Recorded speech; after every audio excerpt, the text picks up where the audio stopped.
Good afternoon and welcome to Bailey Hall. My name is Matthew Evangelista and it's my responsibility to introduce myself. But before I do that, I'm supposed to call your attention to the emergency exits, take a note where the nearest ones are to you, and also to suggest that as a courtesy to your fellow students and other audience members that you please turn off your cell phones. So as I said, I'm Matthew Evangelista. I teach in the Department of Government here at Cornell. That's the somewhat old-fashioned word that Cornell and other Ivy League colleges use to refer to what our more modern counterparts call political science. Within the discipline of political science, I teach mainly international politics, something I wasn't at all interested in when I was your age. When I was an undergraduate, I was mainly interested in literature, foreign languages, reading books, novels especially, and that's why I'm always glad to participate in the book project, especially when we have a great novel of the kind we have this year, Julie Otsuka's When the Emperor Was Divine.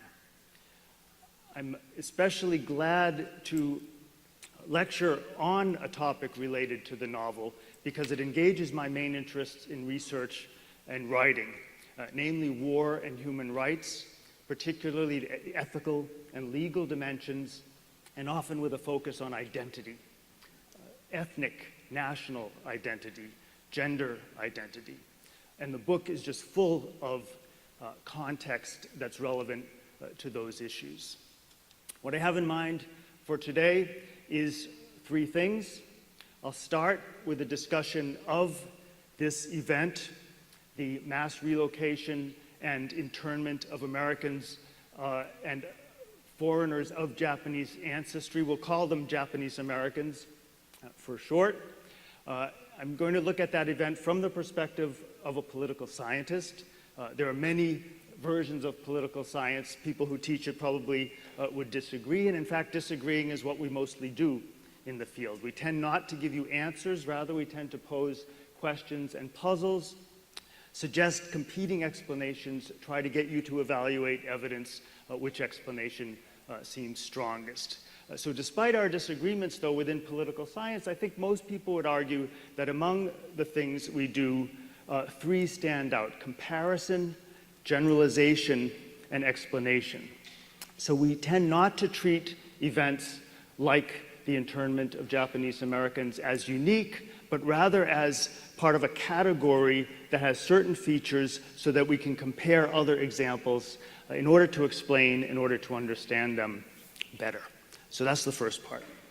The second part is when we will hone in more on the specific case and particularly look at the legal explanations that were offered at the time. You may be aware that the Supreme Court heard challenges to the executive orders that established first a curfew and then the relocation of 110,000, 120,000, some people say, Japanese Americans. And the Supreme Court upheld the legality, the constitutionality of those executive orders. We'll have a look at that, we'll see what we think, and then I'll stop.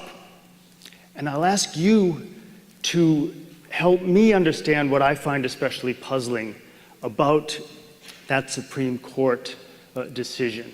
Namely, that the majority of the justices found that in fact there were, in their words, some 5,000 American citizens who were in fact disloyal to the United States, or at least who would not sign a oath of loyalty to the United States and would not renounce loyalty to Japan. How could that be? What we're going to do at that point is I'm going to ask you to do a kind of role-playing where you represent Japanese immigrants and their American citizen children dealing with what has come to be known as the loyalty questionnaire, because this is the source of the justice's idea that there were in fact several thousand disloyal Japanese Americans. Okay, then for the third part of the lecture, we're going to discuss a distinction that colleagues such as Sidney Tarrow and Joseph Margulis have identified between the rule of law and the rule by law. Rule of law referring to how a society governs itself with laws that reflect its values. In the case of the United States, as enshrined in the Constitution and the Bill of Rights. Rule by law is when a government passes laws in order to rule, often grounding its decisions on concerns about national security, but passing laws that don't necessarily reflect society's values, and maybe sometime in the future will actually be repealed and recognized as not having reflected those values. So we'll look at that distinction. We will also look at what we could call a hierarchy of rights or human rights restrictions that take place during war. If you consider the evidence from the novel, for example, you see two categories of people: American citizens, non-citizens known as enemy aliens. In theory, you would expect that American citizens would have more rights during a war than enemy aliens. They would still have some restrictions on their rights. Their country is trying to raise money to fund an army to fight a war, so you could imagine wage and price controls, some kind of infringement on economic rights. You could also imagine, for reasons of military secrecy, that the usual freedoms of expression, freedom of the press, might also be limited.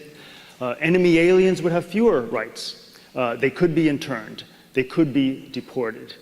Who has the least rights of all in this hierarchy? The citizens of the foreign country with which yours is at war.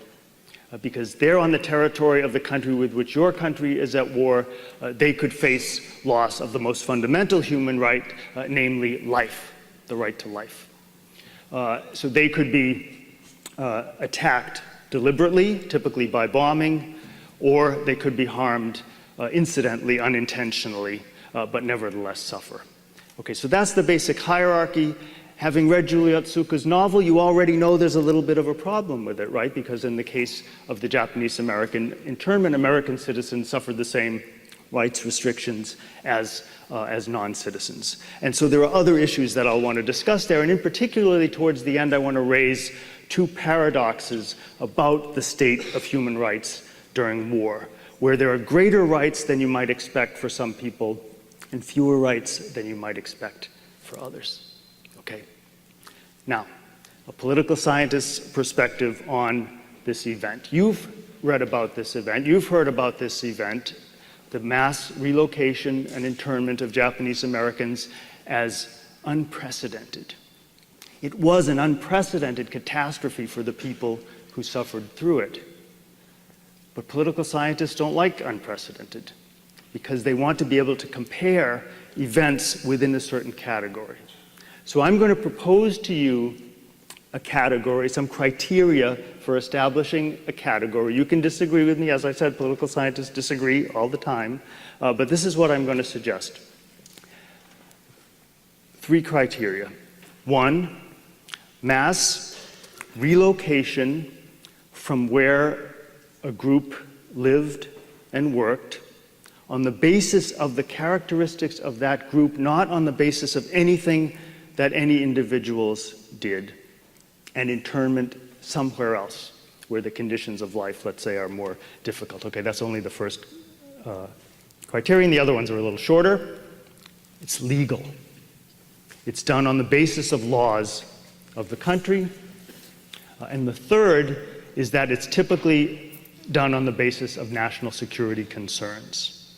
Okay, so if you think back in American history, let's say, can you find an event that would fit mass relocation of people solely on the basis of who they are, not what they did, justified on grounds of national security, and done legally according to the laws of the time? What would you say?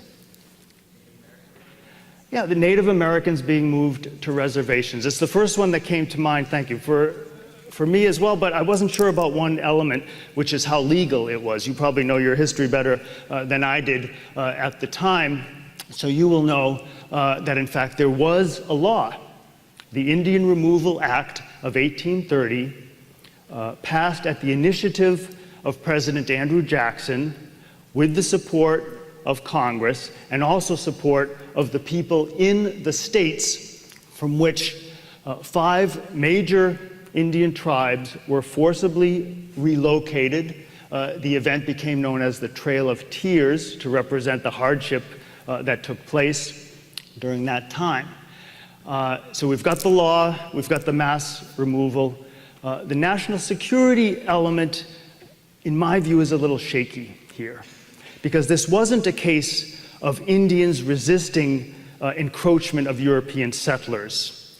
The people who were moved had pretty well assimilated into the life of these states where they lived. They had bought land, they had legal title to it, they were engaged in agriculture, and they were on their way, you could say, to assimilation. But the non-native populations wanted that land. And essentially, whenever there was violence, it was typically Indians defending their land, their farms, from encroachment by Americans of European descent, if you like.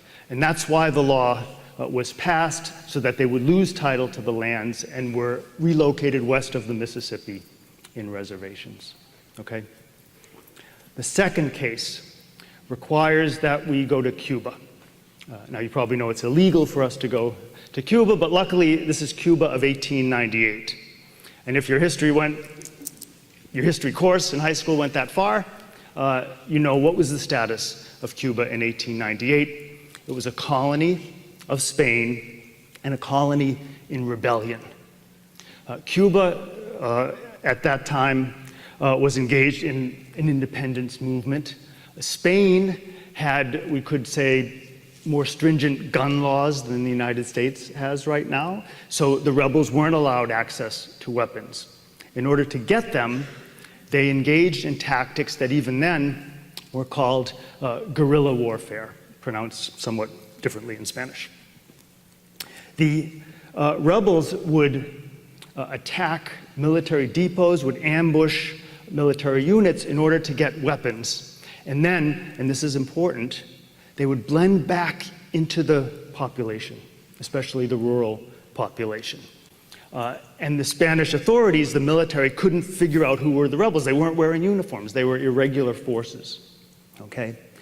A Spanish general named Valeriano Weyler invented a technique for separating the rebels from the general population. And it was to move the population out of the rural areas into fortified areas so that they could no longer support the rebel groups. These areas became known as campos de reconcentración, and the people in them were known as the reconcentrados. They became a kind of cause célèbre for supporters of a war between Spain and the United States. You've heard about the so-called Yellow Press, the newspapers of Pulitzer and Hearst, that played up these concentration camps as they became known, and especially the devastation that they wrought on the civilian population. There were fact-finding missions by US politicians and so forth. This would be an early example, you might say, of what we now call humanitarian intervention. But with the Spanish-American War, it also led to the emergence of an American overseas empire when the United States defeated Spain and took control of a Pacific island chain known as the Philippines. Okay? Now, the Philippines is important to our story, although I'm smuggling it in here. It's not one of my 4 cases, because the United States, when it defeated Spain in the Philippines, continued to fight there. The Filipinos, like the Cubans, had an independence movement, an armed rebellion against the Spanish authorities, and thought that the Americans would support that and would support independence for the Philippines. But the US didn't do that. Instead, it fought a counterinsurgency war. It followed General Weyler's example and set up concentration camps. Some US soldiers engaged in a form of torture known as the water cure, trying to extract information from Filipino rebels or simply to punish them. The water cure, it resembles in its practice making the captive feel that he or she is drowning, resembles what we now call waterboarding, something that appeared in the wake of the attacks of September 2001. What's the difference? The main difference is back then, in the early years of the 20th century, when US soldiers would engage in that torture, they were typically court-martialed for committing war crimes, and the American public was outraged. In the wake of 9/11, no one has been punished for using that form of torture, and let's say the public outrage is somewhat less than it was then. Okay. But anyway, the Philippines was not one of my cases. What's interesting about the Philippines is that critics of the US practices there would make the following claim. You Americans are acting just like the British. The British? What were the British doing? The British were fighting a war in southern Africa that became known as the Second Boer War. And they established concentration camps. Who were they fighting? They were fighting Dutch-speaking rebels who became known as the Boers, who were engaging in guerrilla tactics, hit-and-run tactics, who would blend back into the population and make it difficult for the British authorities. The person in charge at the time was General Kitchener, to catch them. So Kitchener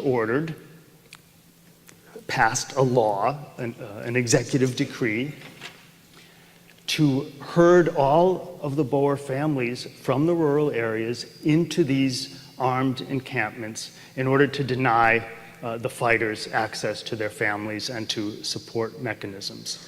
And again, the human toll was enormous. Something like 26,000 children died of malnutrition, of disease, and a comparable number of adults. The fourth case, if you think, okay, this is ancient history, what does this have to do with our topic? The fourth case is closer in time. Actually started 2 years after the Japanese-American internment, and it was the mass relocation of people of the North Caucasus region of Russia, particularly the Chechens, all 700,000 of them at the time, to areas to the Far East, to Kazakhstan in Central Asia. It was carried out under the orders of Joseph Stalin. It was legal, if you like. He signed a decree. I read it in an archive in Moscow. And it was directed at the Chechens as an entire people because they were accused of being disloyal and of putting national security at risk. Again, the national security argument is a little shaky here. The Chechens and other groups in the North Caucasus had long resisted Soviet rule, as they did Tsarist Russian rule before that. But they had not collaborated with Hitler, as Stalin argued. In fact, when the deportation was carried out, February 1944, the Nazis were already on their way to defeat. They had never even reached this region of Russia, although they tried. They wanted to get hold of the oil resources in Baku, the oil refining facilities in Chechnya, especially around the capital city of Grozny. But they never made it. Nevertheless, Stalin accused the entire population of disloyalty and shipped them to the east. Okay, this case is different from the Japanese-American one. The other cases are different. In what way? Clearly, the treatment of Japanese Americans was not nearly as severe. The Chechens were sent in unheated cattle cars. You've read about the trains that took the Japanese Americans from California to the desert. There's a difference there. The Chechens were not allowed to return back to Chechnya until 1957. 4 years after Stalin died, when his successors decided they would allow it, the Japanese Americans, for the most part, were able to return to their homes after the end of the war. Okay, but still, there are some differences, but there are many similarities that I want to argue help shed light on explaining what happened in the United States to Japanese Americans. And that's what we're going to address in the next part. We're starting now, it's the second part of the lecture, to look more closely at the legal arguments, okay? Because there were laws, there were executive orders. The first one ordering a curfew, the second, the relocation to internment camps, and ground in concern for national security, okay? So here's a question for you. Why were Japanese Americans suspect? You know, because Japan had attacked the United States in December 1941. The US was at war with Japan. Was the US at war with any other countries at the time that might put their enemy aliens or descendants of people who emigrated from those countries under the same suspicion? Who says the US was at war with other countries at this time? Yeah, which ones? Germany, Nazi Germany, and fascist Italy, because those were the allies of Japan, and they declared war on the United States when Japan declared war on the United States and attacked, okay? So, you might think, logically, that there would be people of German ancestry, people of Italian ancestry under suspicion. My father's family, for example, the family of my mother, who's here, of German ancestry, Irish ancestry. Were those people under suspicion? Were Germans and Italians interned? Who says yes? Okay, the answer is yes. Okay? But I can understand why you would say, no, look at the difference in numbers. The Germans are the largest number, and when I put up numbers here, they're sort of the best numbers I could find. I can't fully vouch for them, but it gives you a sense of the magnitude, especially already, as I said, many people say 120,000 Japanese, but just above 11,000 Germans, barely 400 Italians. Okay, so why the difference? Why the difference? What is the basis, again, for interning these people? First, it's because they're considered enemy aliens. Okay, you've come across that term. What's an enemy alien? It's a citizen of the country with which your country is at war. And how far back does this distinction go in US law? It goes back to 1798, okay? And the law is still in effect.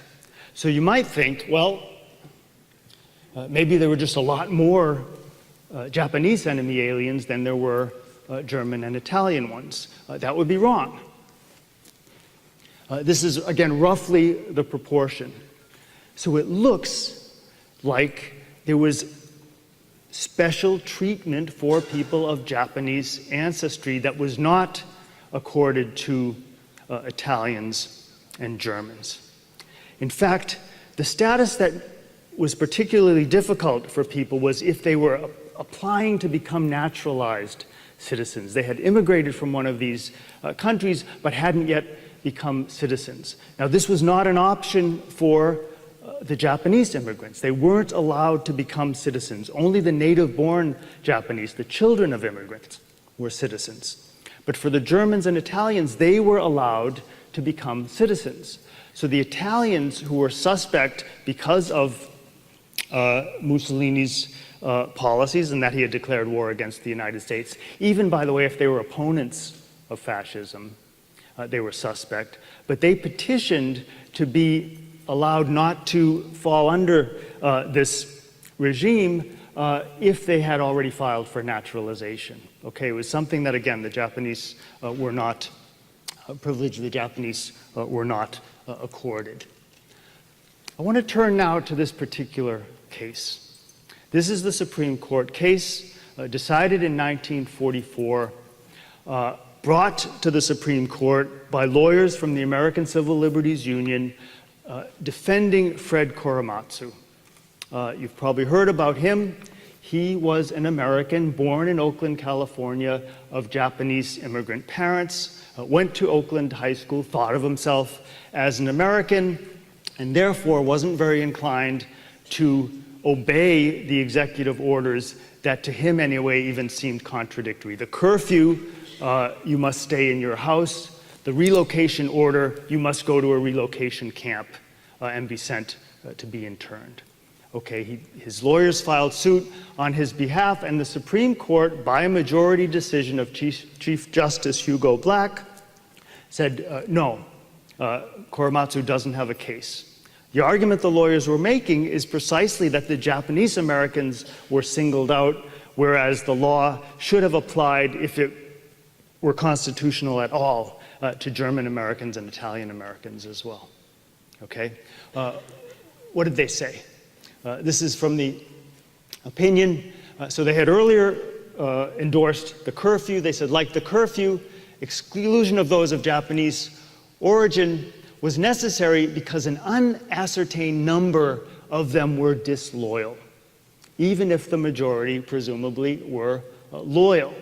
And the Supreme Court endorsed the finding of the military authorities that it was impossible to bring about an immediate segregation of the disloyal from the loyal, so we sustain the validity of the curfew and the exclusion and the internment. Okay? Again, justified on national security grounds. It was just too difficult to distinguish between the loyal and the disloyal.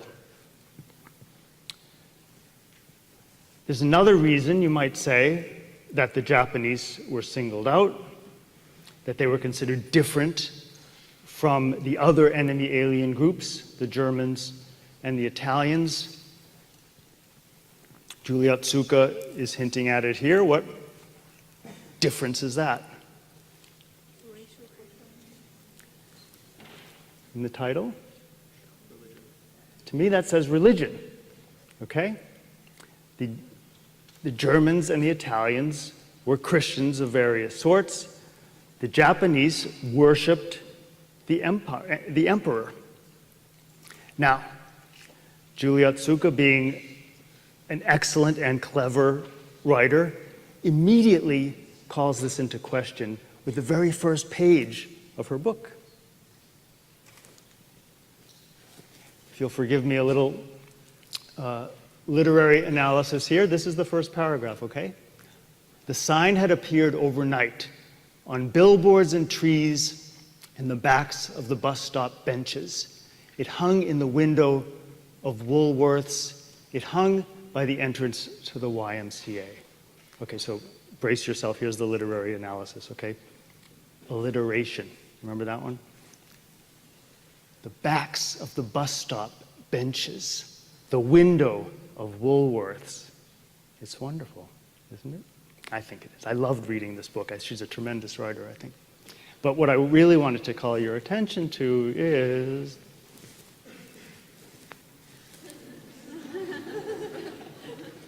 what is it? A song by the Village People, of course, but what does it stand for? Young Men's Christian Association. Okay, so a little mysterious, right? These people are supposed to be non-Christian, Shinto, worshiping an emperor as divine. If you want to put an evacuation order up, why put it on the YMCA? Why? She gets you thinking right away, okay? And as you look into it, many of you know this already, what you find out is that there were many, many Japanese American Christians.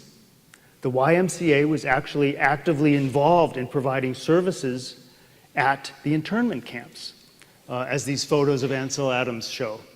Not to mention Churches. What religion is that? Is that Shintoism? Buddhism? What religion? What branch of Christianity?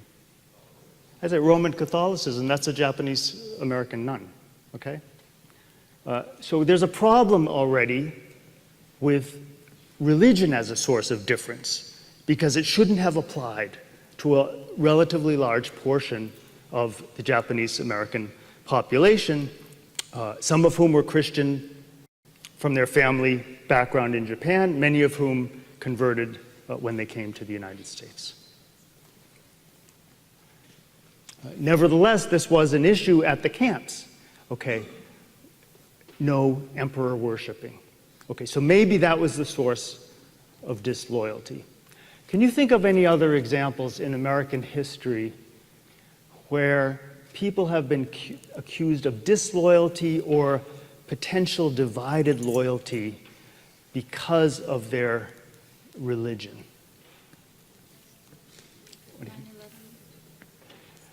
9/11 is an excellent example, and one that we'll get to later on in the lecture. I have an example from about 1960 in mind. Yeah. Okay, so unwillingness to renounce allegiance to the Japanese emperor as a religious figure, we have seen it before. Okay? Kennedy was accused of being unable to support American national interests if they conflicted with the interests of the Vatican, with the Pope. Okay? He felt obliged to give a speech about separation of church and state to a group of Protestant ministers. You can actually find it online. It's a bit like the speech that candidate Barack Obama felt obliged to give on issues of race when he was running for president. I don't think Kennedy particularly convinced that audience. He won the election, if at all, by a very close margin. There was a previous example, someone who lost an election on the same grounds. That was a popular Democratic governor of New York State, Al Smith, who was accused of basically being a figurehead for the Pope and who lost the election of 1928. Many people think largely on those grounds, on grounds of religious discrimination. Who won? Herbert Hoover. Okay? I want to turn now to another set of views that are getting us closer to understanding what may be the real underlying reasons for the special treatment the Japanese Americans got. I mean, you know what the reason is anyway. It begins with R, but we're making our way towards that conclusion. This was Earl Warren, the Attorney General of California, and he was a strong proponent of the policy of exclusion and internment. He called the presence of Japanese in California the Achilles heel of the entire civil defense effort, and he said it's significant that in California we have had no fifth column activities and no sabotage reported. Fifth column activities, you know what that is. It's when people blend in with the citizens, act like normal citizens. Then when the country is at war with the country from which they came, they get the signal and they begin acting in support of the enemy, okay, through sabotage, espionage, things like that. What was Warren's evidence that Japanese Americans constituted a fifth column? The fact that there were no fifth column activities going on. Okay, it was a studied effort not to have any until the 0 hour comes. Okay, this is one of those when did you stop beating your wife sort of arguments, right?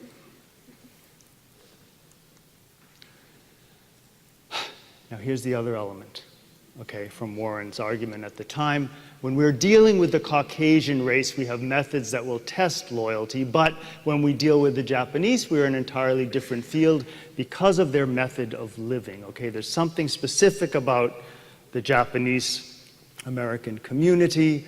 They're more insular, maybe. We have no way of testing their loyalty. And now it comes out even more clearly. You know, I Earl Warren, the Attorney General, can't tell one from another. Okay, so that's where it's going. And other people at the time made even more explicit arguments, like General DeWitt, who was head of the military district of the United States, who said the race itself, the Japanese race, is an enemy race. It makes no difference whether the person is Americanized, has US citizenship. Okay, this is a racist argument. It's hard to avoid calling it that. He's virtually inviting the charge himself. And it's not simply a matter of some military general. At the highest levels of the Roosevelt administration, the civilian Secretary of War, Henry Stimson, an educated person, made essentially the same argument. Their racial characteristics are such that we cannot understand or trust even the citizen Japanese. Okay, so this racial element is clearly looming very large in our explanation for what happened. Is this something that we've only discovered recently? No. It's fascinating to read the dissenting opinions because it wasn't a unanimous decision by the Supreme Court. There were some very strong dissents, and they didn't mince any words whatsoever. Remember, it's the case of Fred Korematsu, who was arrested for violating the curfew, who was arrested for not relocating to the internment camps. This is what Justice Owen Roberts, not the same Roberts we have now, said. He thought it was not a good thing to arrest somebody as a punishment for not submitting to imprisonment in a concentration camp. He called it a concentration camp. Okay? Constitutional rights have been violated. Okay, that's the minority opinion of Roberts. It was shared by Justice Frank Murphy. The exclusion of all persons of Japanese ancestry falls into the ugly abyss of racism. Why were they treated differently from Italians and Germans? Why was their disloyalty assumed rather than tested in some way? Okay? I dissent, therefore, from this legalization of racism. Racial discrimination in any form and any degree has no justifiable part whatever in our democratic way of life. Okay, a very strong dissent that eventually became the common understanding of what had happened. When we had, to preview what we'll talk about in the third part, rule by law rather than rule of law. Law not reflecting our values, but reflecting the expediency of the government at the time because of its concern for national security, but not taking into consideration how much racism influenced the decision. We know that this decision has ultimately been rejected by history, if you like. So Fred Korematsu, nearing 80 years old, in 1988, was exonerated along with all of the other 100,000 plus internees. The US Congress passed a resolution apologizing, offering token compensation for the loss of property and livelihood. You have a sense of that again from the novel, what that entailed when the family came back to California to find its house in virtual ruins. Even Earl Warren, a light bulb went off, right? You recognize that name when I mentioned it the first time? Earl Warren went on to become a Supreme Court justice, the Chief Justice of the Supreme Court. What's the irony of Earl Warren making those kind of racist remarks in the 1940s? The irony is, yeah, the Warren Court, as it became known, is the court associated in American history with the greatest expansion of civil liberties, civil rights, in the area of racial discrimination on issues related to gender. The Warren Court, for people favoring expansion of rights, is considered the highest achievement. So you might think that Earl Warren would have regretted what happened, what he argued back then. And you'd be right. but he only revealed it in the course of his memoirs, published actually after he died. And we have a very interesting article, if you're interested, by a former law clerk who helped Warren with his memoirs, and who quotes him saying he deeply regretted the removal order, and my own testimony advocating it. And Edward White, his former law clerk, argues that it was especially because of Warren's status as a father. Whenever I thought of the innocent little children who were torn from home, school friends, and congenial surroundings, I was conscience-stricken. Warren has hit on something very important. If we're trying to explain whether these events have an element of racial discrimination, think of how they affect children, okay? Because if children are declared guilty just because of who their parents are, just because of the group they are involved with, and not for something that they themselves did, then clearly something like racism is going on. And if we look at the examples I gave you in the first part of the lecture, we see that in fact children were among the most prominent victims of these policies. And you can hear quite explicit charges. Well, we saw them already in the charges against the Japanese as a race. Plenty of similar things by the British against the Boers, by European Americans against Native Americans, by Russians against Chechens. Okay, so Warren was really onto something.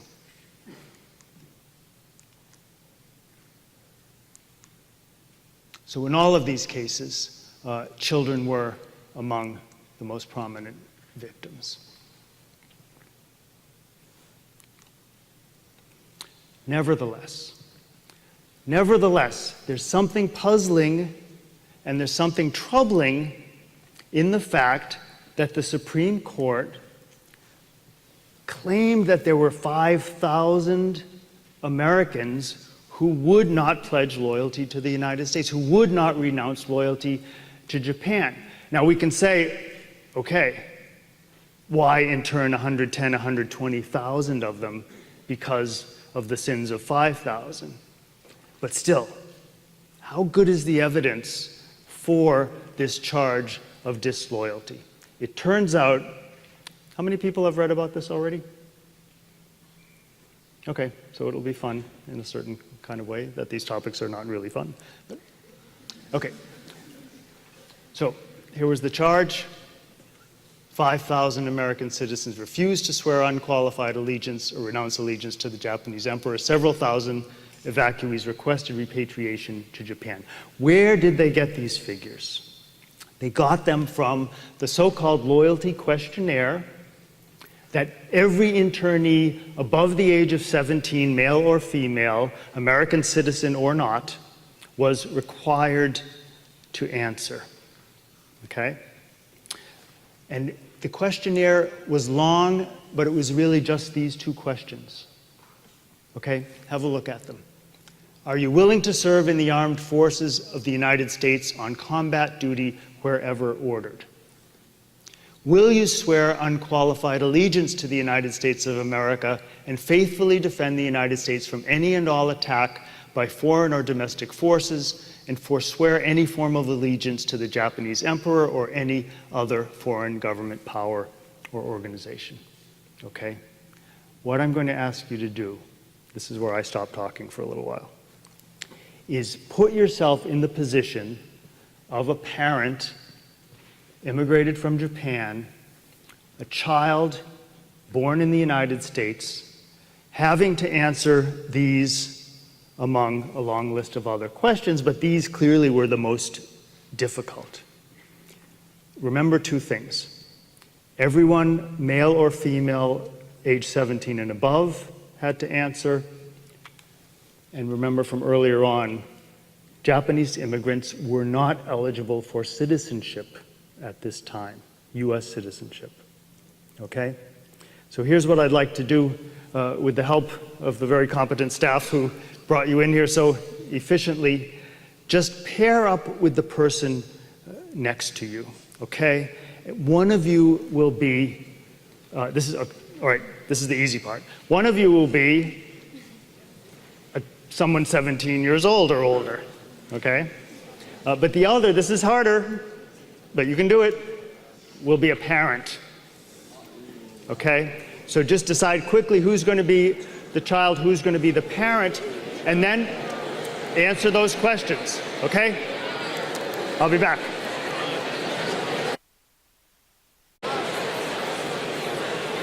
Our microphone carriers are getting impatient. So, the people that I apologize, but the people that I don't want to hear from are the ones who easily answered yes to each one. Okay, you're loyal, fine. You get to stay interned until the war's over, or maybe join the army. Okay, the people I want to hear from are those who answered no to either of these questions, or at least one of you was tempted to answer no, who basically had a difficult time saying yes easily to each one. Did anybody face that situation? Would you like to tell us something about it? What was the discussion like? So what we were basically discussing is that assuming a scenario where one person's 17 and above and the other person's the parent, what we said is that for a person who's born in the US and has citizenship for the US and is posed with this question of unqualified allegiance, it would be too hard for the son to swear or the daughter to swear allegiance to a country which is at war with the country from which the parent's from, because it's almost like a betrayal of the values that the child has grown up with. So that'd be one of the most important points. Yeah. Okay. You could definitely imagine a conversation like that, and maybe many of you had it. Yeah. How about another? Oh yeah. Yeah. We'll go back and forth. I was going to say that if, I'm not sure, as in either position, if you were not a naturalized citizen, I feel like I personally, if I were in that position, I would feel that the U.S. does not have the right to tell me where to fight or what to do if they don't give me the rights of a citizen, if they don't allow me to live in their nation as a citizen. I feel like I would not want to fight. Would that apply whether you were a citizen or not? Could you imagine a citizen answering this question, confronting this question, and also being offended some way like that? Yeah, I guess. I guess I just have trouble with question 27, period, whether or not, if I was a Japanese person or whether I was a citizen or not, I feel that I have to fight wherever ordered. I just feel that is unfair on some level. Well, I mean, there was mass conscription, a draft during World War II, so even people who weren't subject to this questionnaire and interned were subject to the draft. And once you're in the military, you go wherever they tell you to go. But nevertheless, I mean, there were people who were conscientious objectors who, for whatever reason, didn't want to do that. This was even more of an issue, as we'll see later on in the lecture, for World War I, where people were more ambivalent about being involved in that war. Yes, can we try, hold this. All right, sorry, yeah, I'll go way back there. I don't want to discriminate against people in the front rows. I mean, in favor of people in the front rows. Thank you. I wouldn't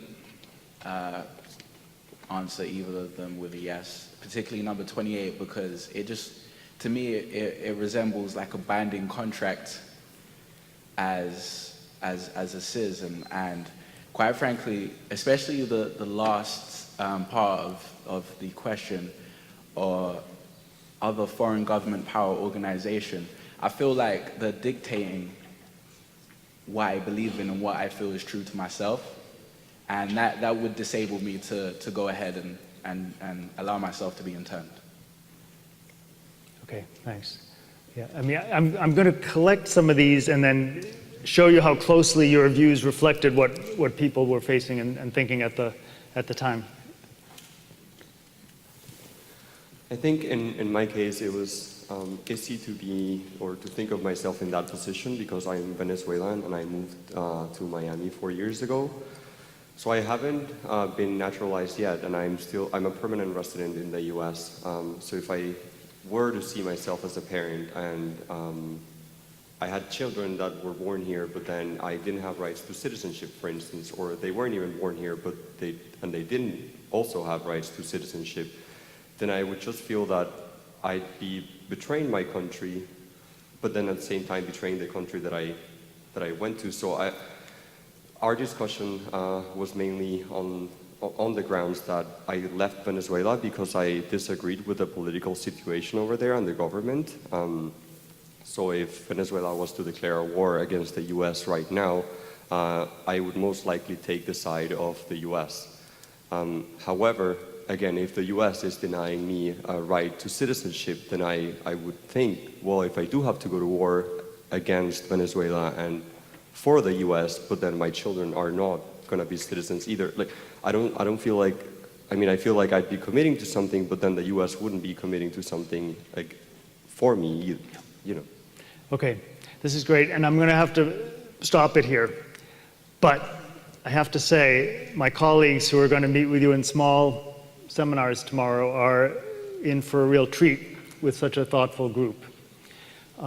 What I'd like to do is take some of these comments and relate them to what I've read about the actual responses before we turn to the final part of the lecture. This website, I don't know if you've come across it, it's really fascinating, densho.org. It has the testimony of people who had to answer these loyalty questions and all kinds of other stuff related to this mass evacuation and internment, our topic. And the sorts of things that people face. I'll give you a little flavor for the context. The website is much better at it. But so they came into these rooms, they were administered the questionnaire. There were military recruiters on site. Depending on which camp they were in, they were treated more or less courteously. Okay, on the less courteously side, they were told if they didn't answer every question, they would face a $10,000 fine. Okay, a lot of money in those days. If they answered no to either one of these, they were put in the disloyal category. Okay, so the kind of situations, and I think this is what you've been talking about, were, okay, you're a 17-year-old girl, American citizen. Your parents are elderly Japanese immigrants who barely maybe speak the language. You're going to get sent off to the army and leave them there? That's a certain other kind of disloyalty, right, to your parents. Some people took a view that I heard expressed, or a variant of your view, let's say, which is, why should I have to sign a statement like this? Why do German Americans not have to sign it? Why do Italian Americans not have to sign it? Why does President Roosevelt not have to sign it?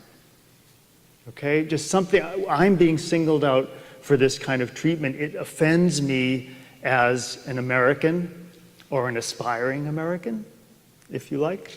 But here's the part about the aspiring Americans. They didn't have a chance. If you are an American, your parents cannot become American citizens, then by answering yes, yes, you're almost volunteering to split up your family. This is the way some people reacted, okay? Some people thought that the wording, forswear any form of allegiance to the Japanese emperor, they interpreted it as, okay, I have been loyal to the Japanese emperor, and now I'm saying I won't be anymore. But what if they were indifferent or opposed to the Japanese emperor to begin with? They thought that, it's like one of these double bind kind of questions. So this is the sort of thing. So, if you were puzzled, if you were troubled by the thought that there were thousands of disloyal American citizens ready to fight for the Japanese emperor and not for the United States Army, probably this exercise has helped you understand that, no, probably not that many. There were lots of other plausible reasons why people would answer no to these questions. But have a look at the website. I think it's really fascinating. There are video clips of people reminiscing about the experience and all kinds of excellent information. So thanks a lot for that. And we're going to move on to part 3, which I called Rule of Law or Rule by Law. Okay. So the laws, this is the first one. It came in for some criticism, even at the time. Has anybody, we'll see if you know this or not. It doesn't hurt to find it again. This quote from James Madison, if you put in enemy alien acts and I think James Madison and search for images, you'll get all kinds of little bumper sticker-like things with this. Perhaps it is a universal truth that the loss of liberty at home is to be charged to provisions against danger, real or pretended, from abroad.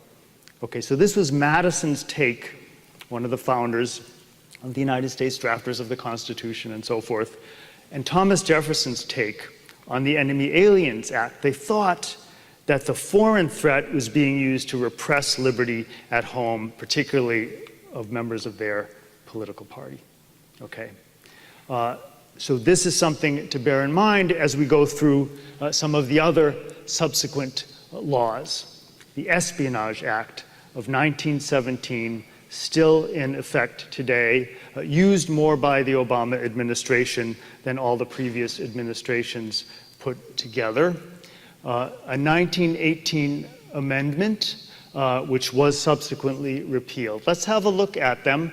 This was in the context of World War I, which was not a popular war in the United States at first. A lot of people didn't want the United States getting involved in European wars that didn't seem to concern us.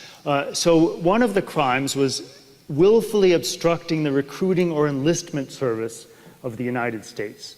So basically encouraging young men to avoid being drafted, being conscripted. But the amendment is pretty interesting. It made it illegal to utter, print, write, or publish any disloyal, profane, scurrilous, or abusive language about the form of government of the United States, Constitution of the United States, military or naval forces of the United States, or the flag. So, if I say, democracy stinks, or something even stronger, let's say, I would probably be breaking the law because that was profane, scurrilous, I'm not sure what scurrilous means, abusive, one of those, anyway, right? Ultimately it was appealed, but in the meantime, a lot of people were arrested for what they said and what they thought. There was already a comment about that in regard to the loyalty oath. I'm being punished for what I think. Okay, so this is an issue. Did it have any of the effects that James Madison feared? Yeah, it did. Emma Goldman, you might recognize her name, Alexander Berkman, her partner.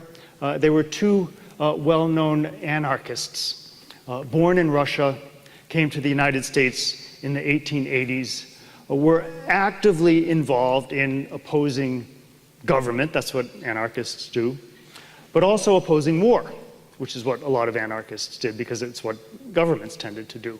So they opposed the recruitment of US forces, the conscription of soldiers to fight in World War I, and they were deported for it, okay?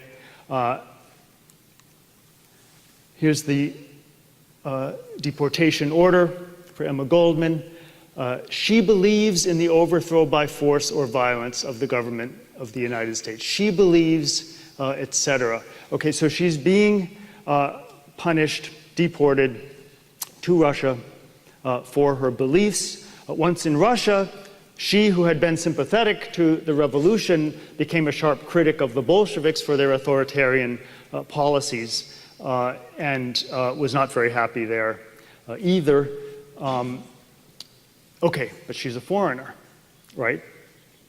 Now, it so happens a lot of legal experts argue that the Constitution doesn't apply just to US citizens, but to everybody in the United States, freedoms of speech, freedoms of assembly, and so forth. But in this case, Goldman and Berkman were punished for their beliefs So what? They're foreigners. But what happened next? So that was mid-December 1919. This is January 3rd, 1920. 3,000 so-called Reds arrested. Okay, many of whom were American citizens under the same laws by the Attorney General, Mitchell Palmer. These became known as the Palmer Raids. Okay, basically people arrested for their beliefs, especially their anti-war beliefs. Reds, which meant something different than red state and all that nowadays. They were on the other side of the spectrum. But not only Reds. People who, by their religious beliefs, opposed conscription and violence and warfare. Quakers, okay, imprisoned under this law, under the Espionage Act of 1917. The most famous person imprisoned was a man named Eugene Debs. He was the head of the Socialist Party of the United States, its candidate for president several times, including in 1920 when he ran for president from prison. And to give you an idea that not everybody was behind the Espionage Act and the consequences of it, he received 1 million votes, which was a pretty big number for a socialist in 1920. Okay, we're going to move close to the present. I think you recognize these iconic images from the Guantanamo prison camp. Some people have characterized it as a concentration camp, although there are other pretty good candidates. Bagram Air Base in Afghanistan, Abu Ghraib prison in Iraq, where people are held indefinite detention, subject to various kind of abuses, including forms of torture, but they're foreigners. They're engaged in a war, at least a metaphorical war, on terror, or actual wars, armed conflicts. Is this something that we need to be concerned about when we're looking at rights, say, of citizens?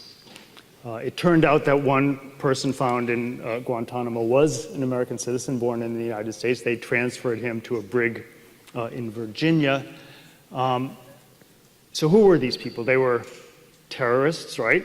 Some 600 or so of them. Not really. There were certainly terrorists there, and there were certainly people who became more sympathetic to terrorism once having spent 10 years there. But here's what the Defense Department found in 2003.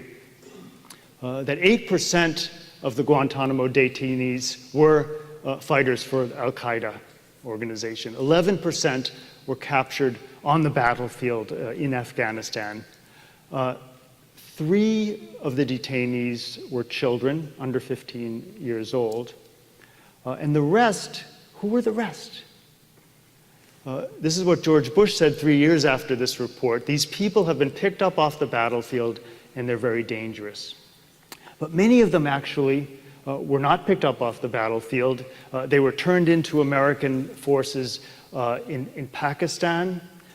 There's solid evidence that many of them were humanitarian aid workers who had been turned in because the US was offering a $5,000 bounty for turn in a terrorist, so people would turn in their neighbors. $5,000 is a lot of money in Pakistan and Afghanistan.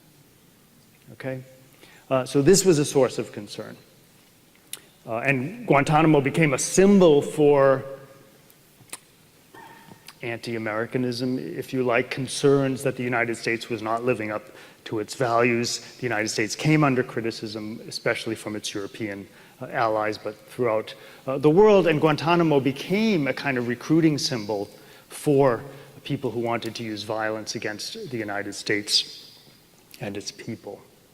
But there was another concern, and it's already been alluded to here earlier, and that was for peaceful residents of the United States being picked up, detained, without access to lawyers, without access to their families, and often deported.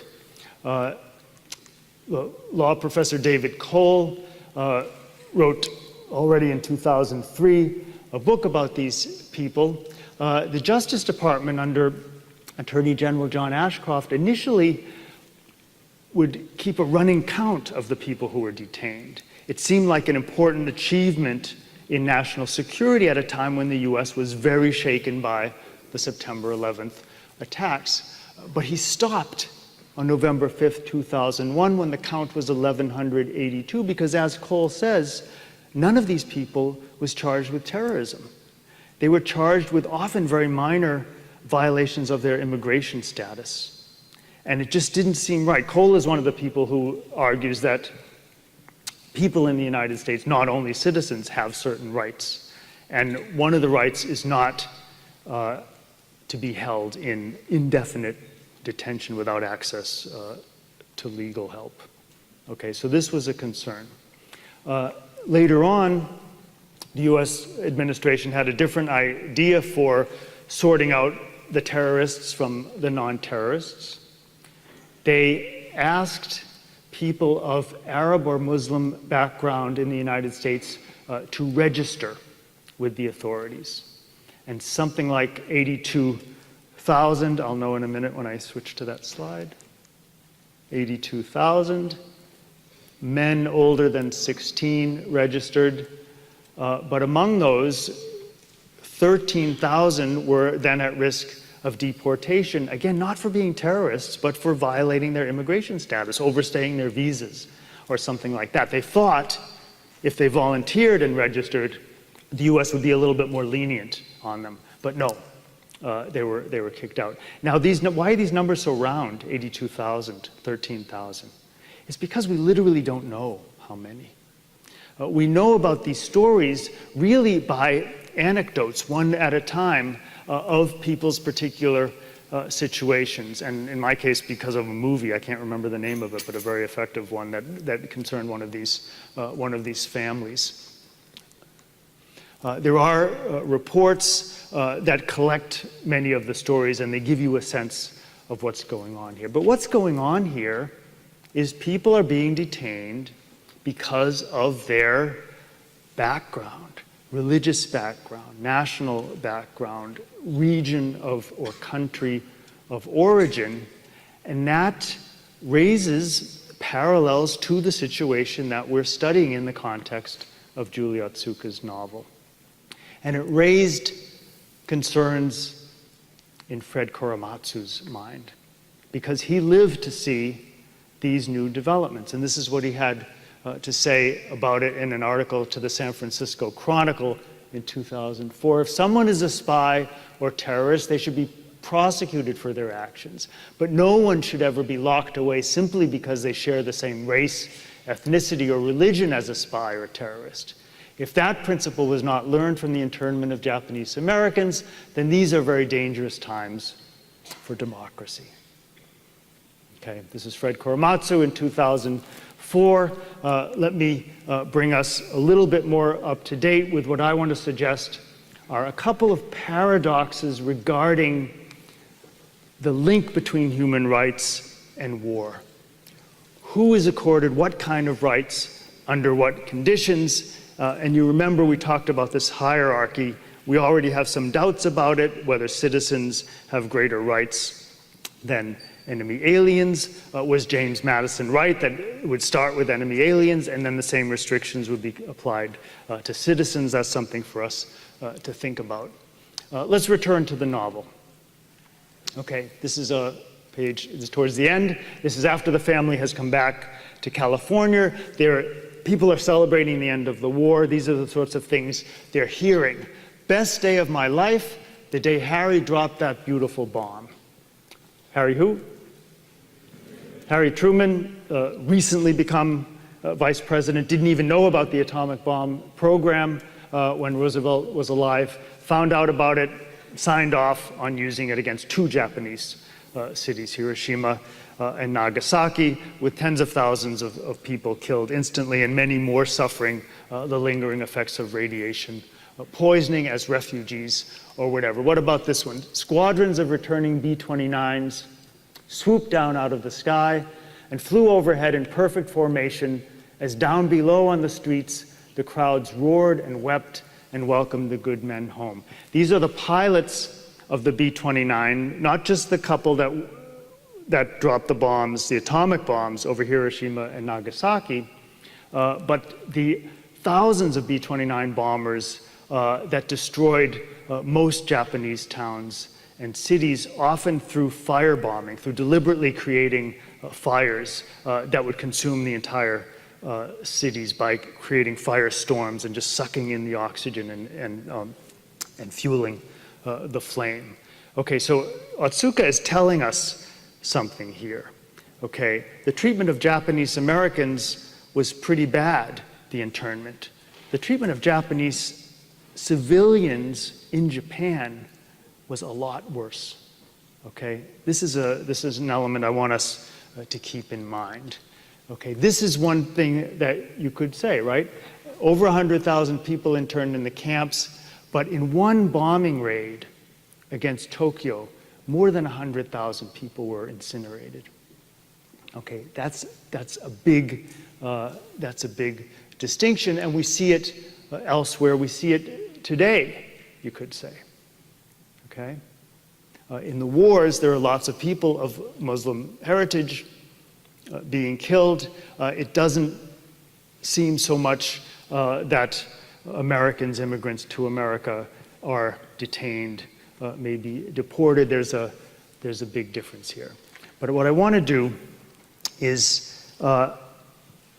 not to make that kind of facile point. Okay, you think you've got it bad. Look at those people. That's not my point. It's how things are changing in peculiar ways that I call a paradox. And I want to take you back to Chechnya. This is Chechnya in recent years. Okay, as the Soviet Union broke up, the Republic of Chechnya within the Russian Federation sought greater independence. The Russian government under Boris Yeltsin, which had negotiated with other regions to give them greater autonomy, launched a war against Chechnya. His successor, Vladimir Putin, renewed the war, and the cost has been tremendous. What's unusual about Chechnya is that the victims of the war and the victims of the human rights abuses are effectively the same people. In fact, there were many people of Russian ethnic background killed in the capital city of Grozny when it was bombed because they had nowhere else to go. So Russia has effectively been killing its own citizens as it's telling them, no, you can't separate from Russia. We want you here. We're killing you to prove how serious we are about that. Okay? What is this? These are the parents and relatives of people who were so-called disappeared during the course of the conflict in Chechnya. Kidnapped, held for ransom sometimes, tortured often, murdered. Why do we have this evidence? Why do we have all these photos assembled? It's because these people, with the support of people elsewhere in Europe, brought their cases to the European Court of Human Rights. There's a distinction in international law, those of you who study it might come across it, between the laws governing warfare that are known as international humanitarian law and the laws governing human rights, which have a very similar name, international human rights law. They are beginning to blur a bit. And one of the reasons is because of the actions of this European Court of Human Rights, which when confronted with cases of victims of the armed conflict in Chechnya, didn't say, okay, let's look at the laws of war, because that's actually not within the court's mandate.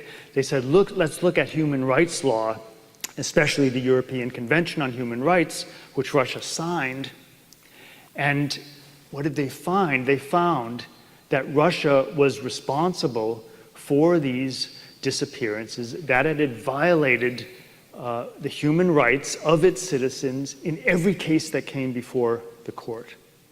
It's having a profound effect on the laws of war, because now people are arguing that human rights standards, which are typically a higher standard than laws of war standards, are being applied to a lot of these cases.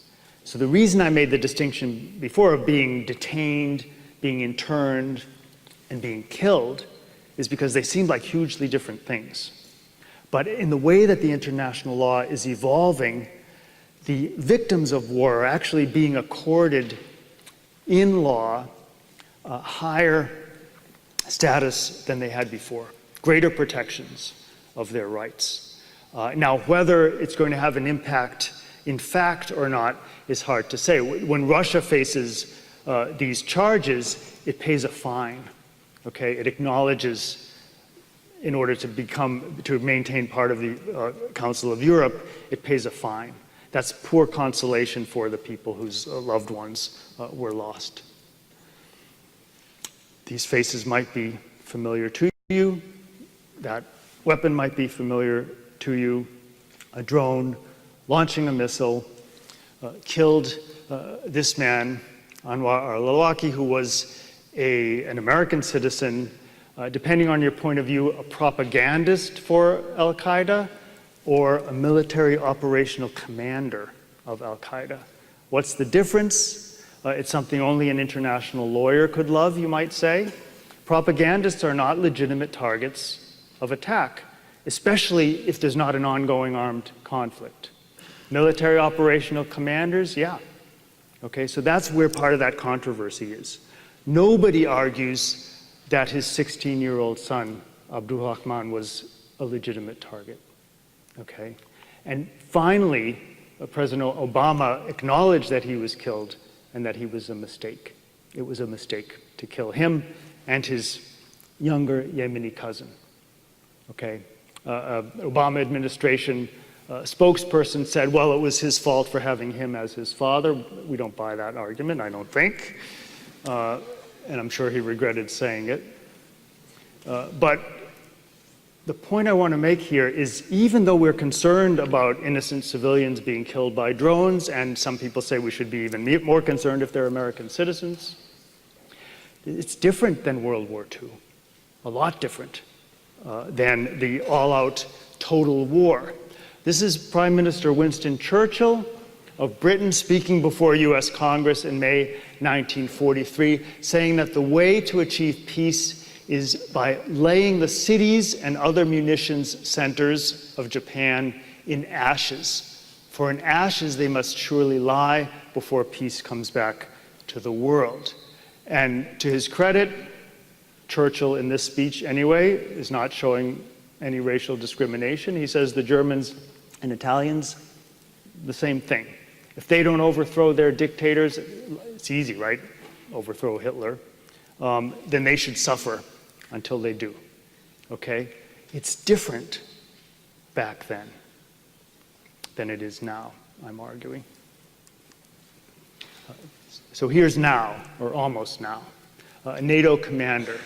If we inadvertently kill civilians, we pay a price because we go against what we are trying to achieve overall. If there is the likelihood of even one civilian casualty, we will not strike, not even if we think Osama bin Laden is down there. Okay, he's exaggerating, okay? But he thinks this is what we want to hear. We don't want to hear we're going to lay all their cities in ashes. We want to hear that we're protecting civilians. We're only going to get the bad guys, okay? That's a difference, and that's something that you can think about and discuss. Where has this greater respect for human rights, at least at the rhetorical level, come from? Because it is different from the era that we're studying with Julie Otsuka's novel. But here's another difference, I think.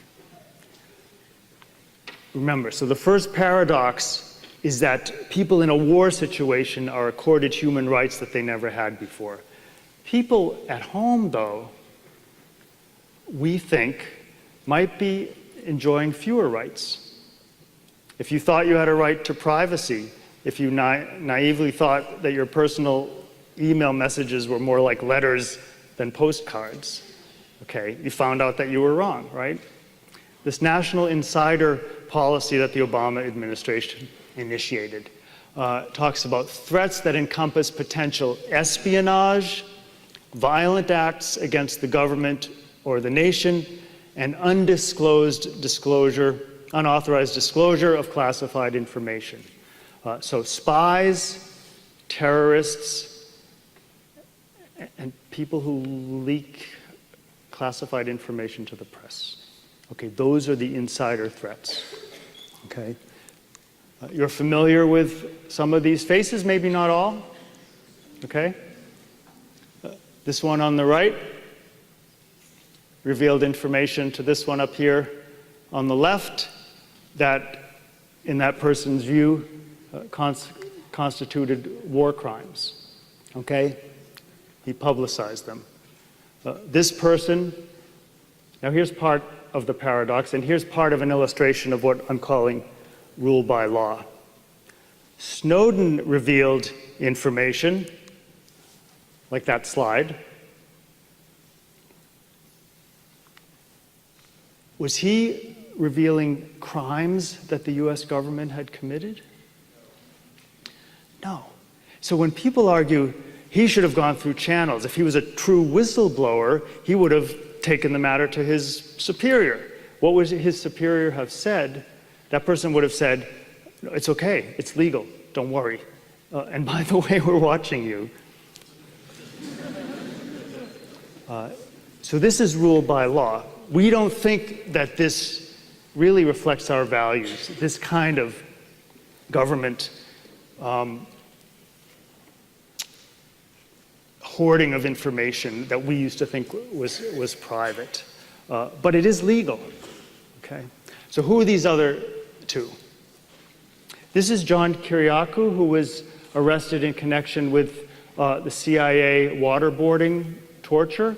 Did he carry out the waterboarding torture? No, I said nobody was accused and convicted of doing that. Kiriakou reported on it to the press, and he happened to reveal the name of a CIA agent, and that is against the law. So he's in prison for that. This is James Risen, a New York Times reporter. What did he do? He refused to turn over the names of his sources who told him about the so-called Stuxnet, the US cyber activity that dismantled the Iranian nuclear power program for a little while. Okay, there's no longer any protection for the press if members of the press reveal government secrets, if they reveal classified information. A court has recently made that decision. We might hope that, like the 1944 Supreme Court in the Korematsu case, that will change, that people will think that was a bad decision, but for right now, that's the decision. One problem with the insider threat policy is that it breeds a kind of cynicism, I think, about genuine efforts on behalf of national security by our country. So when earlier this month, the US government closed 19 embassies in the Middle East and North Africa because of a terrorist threat, this is the kind of reaction that people gave. Some analysts and congressional officials suggested Friday that emphasizing a terrorist threat now was a good way to divert attention from the uproar over the NSA's data collection program. So they didn't take the threat seriously because they thought the government was just trying to distract attention. This is something that our friend James Madison pointed to hundreds of years ago. Because the nature of foreign policy making is secretive, and governments tend to be particularly secretive about it, citizens don't know how to judge the policies that the country engages in. And it can breed a kind of cynicism about your country's own policies, and